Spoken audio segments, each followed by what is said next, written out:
Comment choisir un encadrement pour votre peinture?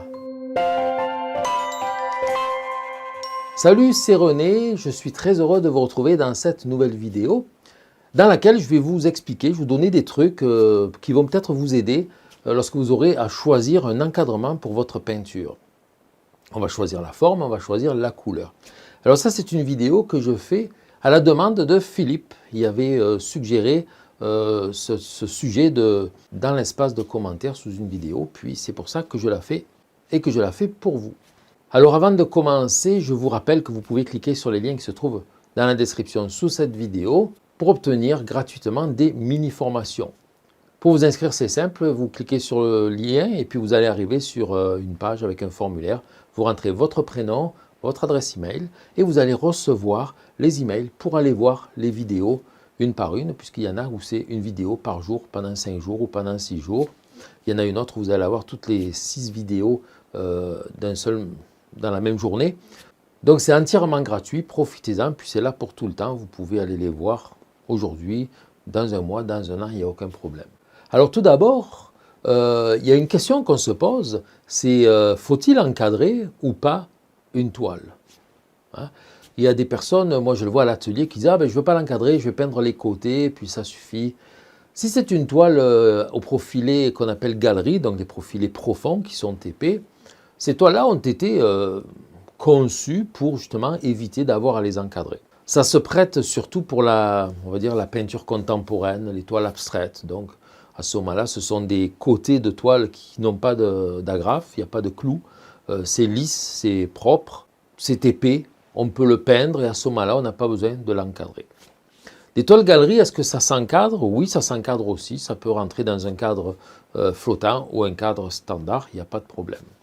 Mais les toiles standards, les toiles qui ont une épaisseur normale, qui n'est pas très épaisse, généralement, il vaut mieux les encadrer. C'est plus joli, ça marque mieux sur le mur, ça a un plus bel effet.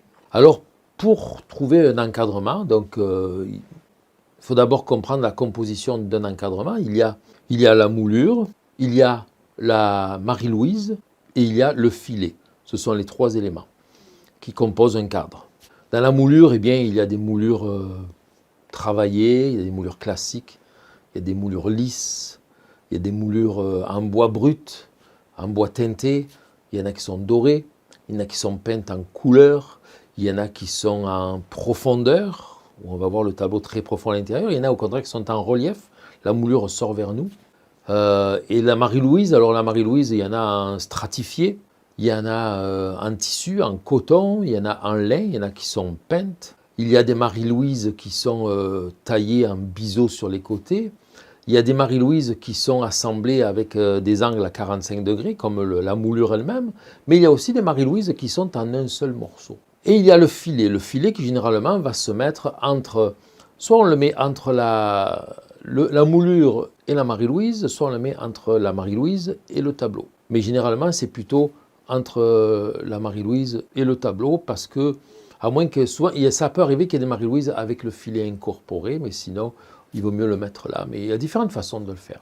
Et il existe aussi le cadre flottant. Le cadre flottant, eh bien, c'est un cadre dans lequel la toile va rentrer, mais par en avant, pas par en arrière. Un cadre normal, on va placer la toile en arrière du cadre. Le cadre vient couvrir un petit peu le bord du tableau, alors que le cadre flottant, eh bien non, le tableau, la toile rentre à l'intérieur du cadre, il y a un petit espace entre le tableau et le cadre.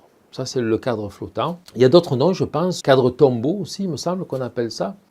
Alors, lorsqu'on va choisir un cadre, il va falloir choisir le style du cadre. Parce qu'il y a différents styles, hein, on en a parlé. Puis alors, le style du cadre, il faut qu'il se prête bien avec le style de la peinture, hein. Par exemple, il peut avoir un style classique, traditionnel, ancien, comme les cadres qu'on voit dans les musées généralement, les musées de beaux-arts, où on a des tableaux du 18e, 19e siècle, on va avoir plutôt des encadrements classiques. Il y a aussi le cadre contemporain, l'encadrement, la moulure contemporaine, donc qui va se prêter très bien pour les tableaux modernes, comme les tableaux abstraits aussi, la peinture contemporaine. Mais entre le classique et le contemporain, il y a aussi des intermédiaires, donc des cadres qui ne font pas très style ancien, qui ne font pas très moderne non plus. l'intermédiaire, qui est quand même pas mal passe-partout. Alors le cadre aussi, l'encadrement, la moulure finalement, c'est important aussi de regarder sa largeur, son épaisseur. Selon la taille de la peinture, on va regarder la taille de la moulure. C'est-à-dire que si on a un immense tableau, un très grand, 1,50 m par 2 mètres ou plus, et qu'on met une petite moulure, ça ne marchera pas. Si on a un grand tableau, il faudra une grande moulure. Mais si, admettons, on a un tout petit tableau, je fais un tout petit comme ça, je ne sais pas moi, un 10 par 8 cm. C'est pas parce que le tableau est petit qu'on va mettre une petite moulure. Non, au contraire, on pourrait avoir un tout petit tableau et une très grande moulure. Pareil que pour le très grand tableau. Et là, on va avoir un grand format, enfin un format moyen avec un petit tableau à l'intérieur. Ça peut être très intéressant aussi. On le voit beaucoup. Donc c'est vraiment important de vérifier, choisir la largeur de la moulure en fonction de la largeur, de la grosseur, de la taille du tableau, de la peinture. Si on a un tableau moyen, un tableau comme ça, ici, moyen, et ça c'est, je sais pas moi, 16 par 20, je pense, pouces. Donc un tableau comme ça, on pourrait avoir, vous voyez, ça c'est un encadrement, on va dire, style intermédiaire. On pourrait avoir un encadrement beaucoup plus large ou plus mince. On a le choix, on a la possibilité de choisir ce qu'on veut, comme on veut. Ensuite de ça, alors là, ça va vraiment, à partir de maintenant, répondre surtout à la question qui m'avait été posée par Philippe, c'est quelle couleur? Quelle couleur doit avoir l'encadrement pour le tableau? Alors ça peut être une couleur du sujet principal, une couleur qu'on voudrait faire ressortir. Bon, c'est peut-être pas le bon exemple ici parce que c'est tout assez monochrome, mais si j'avais, je sais pas moi, si le chien avait peut-être un petit nœud ici, rose, c'est une chienne, elle aurait un nœud rose sur la tête, eh bien on pourrait chercher une couleur, un doré qui tirerait sur le rose, si on veut mettre en valeur cet élément-là dans le tableau.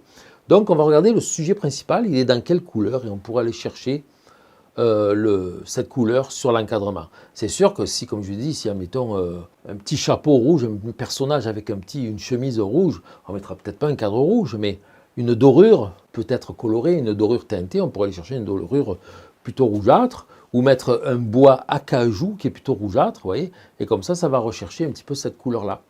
Alors ça peut être aussi, comme ici, on a un fond très foncé derrière, ici, comme une nature morte aussi avec une couleur foncée, j'aurais pu mettre un encadrement dans un brun vraiment très foncé, un marron foncé qui rappellerait les couleurs du fond de la peinture aussi. Et là, ça ferait ressortir quand même le sujet parce que si le cadre renforce la couleur du fond, le sujet il va vouloir sortir encore plus par rapport à cette couleur de fond qu'on retrouve dans le fond et sur l'encadrement.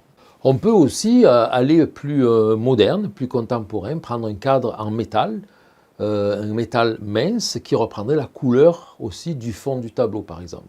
Ou bien on peut aussi aller chercher un cadre métallique qui reprendrait un petit peu la couleur complémentaire cette fois-ci à la dominante du tableau. C'est-à-dire qu'ici on a beaucoup de brun, beaucoup de marron, et bien on pourrait aller chercher un métal un petit peu bleuté.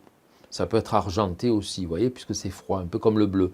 On pourrait aller chercher un petit peu de bleu qui reprendrait, il y a des petites taches de bleu dans les yeux sur le museau du chien.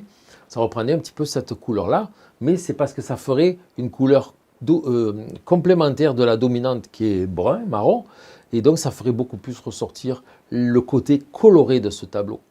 Vous voyez, si vous trouvez, admettons que la couleur de votre tableau est un peu terne, mettez un cadre de la couleur complémentaire de la dominante, ça va renforcer la couleur du tableau. Alors des cadres, écoutez, des moulures, il en existe tellement. Une moulure qui est un petit peu passe-partout aussi, surtout si vous avez un tableau un petit peu pâle, où il n'y a pas énormément de couleurs, un paysage d'hiver, de la brume, de la pluie, des choses comme ça. On peut aller chercher un cadre blanc, tout simplement blanc, avec une moulure travaillée, mais blanc.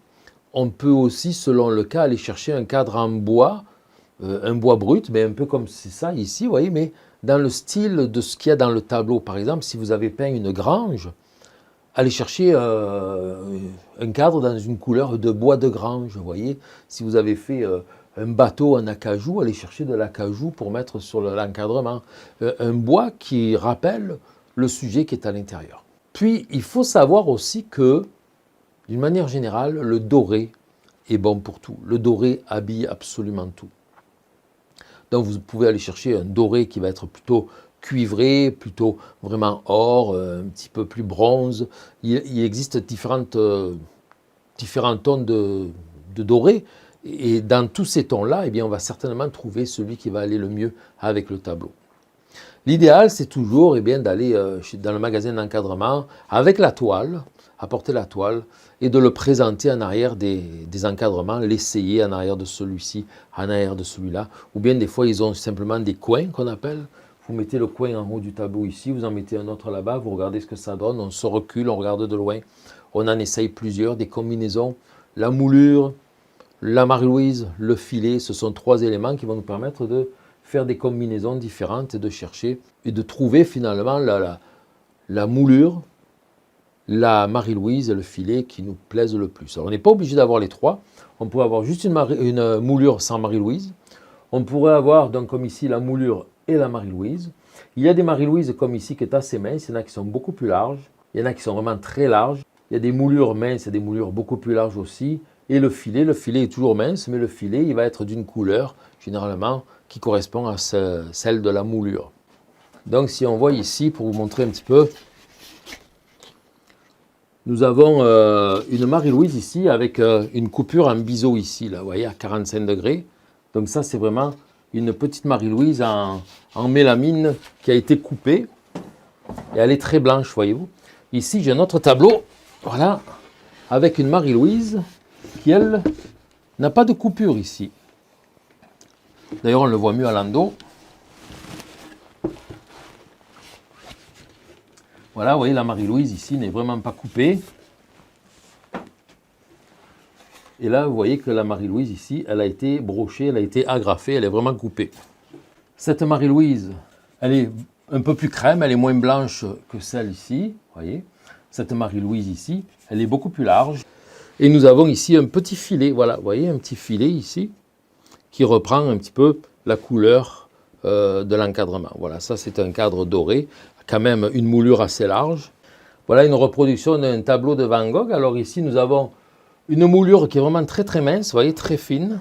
Une Marie-Louise quand même assez large, un petit filet. Le filet reprend vraiment la couleur de l'encadrement.